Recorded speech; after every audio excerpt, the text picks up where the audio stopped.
क्या आपने क्या सोचा, आंवला खा लूंगी और आयरन खाने की जरूरत नहीं है, एचपी कम हो गया? एक्चुअली पहले कहाँ था 11, ये 9, पहले भी 10 पॉइंट कुछ था, पहले 10.3 था, 10.3। तो 11 तो हो ही नहीं इसका। नहीं मैम, एक्चुअली आपने फोरेसिस कराने को बोला था ना। Yes, यहाँ तो पे 11। फोरेसिस में यहाँ पे अच्छा, इसमें मतलब 11। अतुल्य की रिपोर्ट में इट वाज 11 और वो लाल पैथ की रिपोर्ट में इट वाज 10।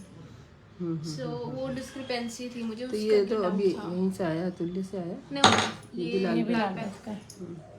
तो हमारे भी आपका हर रोज कम होता है, कम ही लग रहा है आपका, कम ही लग रहा है। और तुमने आयरन खाया नहीं, जो मैं बात बताने लग रही हूँ कि मुझे कॉन्स्टिपेशन होता है, आयरन नहीं खाया, मैंने जूस पी लिया, ये सोच गलत है। अगर मैं इतना आपको डाइट बताती हूँ तो मैं आयरन लिखती क्यों? मैं खुद ही कह देती, है ना। हम धूप में बैठ लेंगे, विटामिन डी नहीं लगवा, हम जूस पी लेंगे, जूस से तो कोई आयरन बहुत कम जाता है। इसमें अगर 100 मिलीग्राम है ना, तो आपका 4 मिलीग्राम चला जाएगा जूस में, इतना नहीं जा सकता। कोई कोई गोली इफेक्टिव है, आयरन की है, विटामिन डी का इंजेक्शन इतना इफेक्टिव है। जो लोग सैशे खा रहे हैं, गोलियां खा रहे हैं, ठीक नहीं होते, इंजेक्शन लगाते ही अगले दिन ठीक होते हैं। और आयरन देखो तुम, मेरा तो हर पेशेंट खाता ही है ना, तुमने ऐसे बताया कि मैंने नहीं खाया तो कम हो गया ना। और हमें उससे पहले ये देखना है कि हमारा एचबी इलेक्ट्रो, ये बहुत रेयर होता है लेकिन हाँ इसका नहीं बढ़ेगा, बल्कि हम उसको आयरन देंगे इंजेक्शन लगाने से पहले। ये एचबी इलेक्ट्रोफोरेसिस कराना ज़रूरी होता है, ये तो हर एक का होना चाहिए, शादी से पहले होना चाहिए था। और जिनका एचबी कम है उनका तो ज़रूर होना चाहिए। और डिलीवरी टाइम अगर एचबी नहीं बढ़ा तो कुछ नहीं किया हमने, फिजूल में आया आप इतनी दूर से,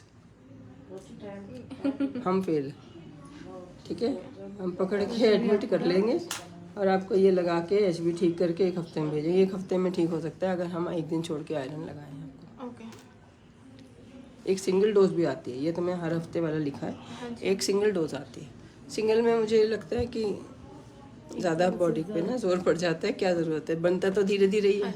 वो तो आयरन एक बार दे सकते हैं, दे सकते हैं, किसी का बहुत कम होता है उसको तो देते ही हैं, किसी का 7 से कम होता है, 8 से कम होता है, उनको तो दे ही देते हैं। चलो, उनमें आने की जान भी नहीं होती। तुमने तो हर हफ्ते वैसे भी दिखाने आना है जी।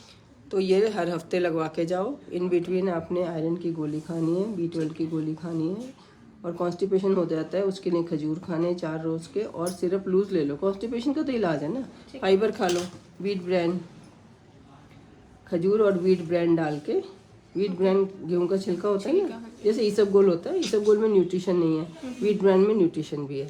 तो ये सब, मूली खा लो, इतना कुछ जाएगा तो वो निकलेगा ना, कहाँ जाएगा। सैलेड में आपने मूली खाना, गुआवा खा लो, आजकल अमरूद खा लो, ये सब जब जाएगा अंदर तो निकलेगा। मूली से हम कहते हैं ना गैस बनती है, इंटेस्टाइन चलती है, गैस बनती नहीं। हाँ, ये खाओगे तो निकलेगा, अमरूद से, मूली के पत्तों से सब्जी बना के आटा में डाल के आएगी मोशन। थायरानॉम भी 25 इवनिंग में खाऊं। और थायराइड की डोज भी हो सकता है आपको कम पड़ रही है, वो टेस्ट कराओ। थायराइड की कमी में भी कॉन्स्टिपेशन, लेकिन आप कह रहे हो ना जिस दिन खाती हूँ उस दिन कॉन्स्टिपेशन होती है, जिस दिन नहीं खाती। थायराइड तो रोज सेम खाती हूँ, तो इसलिए नहीं है ना। ABC जूस ये नहीं बंद कर देना, पीना है। आंवला, बीटरूट, ये खून के लिए नहीं, ये ओवरऑल बच्चे के लिए। विटामिन A, B और C जाता है इसमें। कैरेट में विटामिन A जाता है, इस दोनों में B और C जाता है। गुआवा में B, C जाता है, हर चीज़ में होता है। मूली कच्ची खाओ, उसमें भी होता है। बना भी लोगे तो कॉन्स्टिपेशन ठीक होगी, बस बनाने के बाद तो फाइबर जाता है, आयरन कैल्शियम फिर भी चला जाता है। आयरन वाली चीज़ें खाने से आयरन नहीं होता, पूरा वीट बन जाएगा।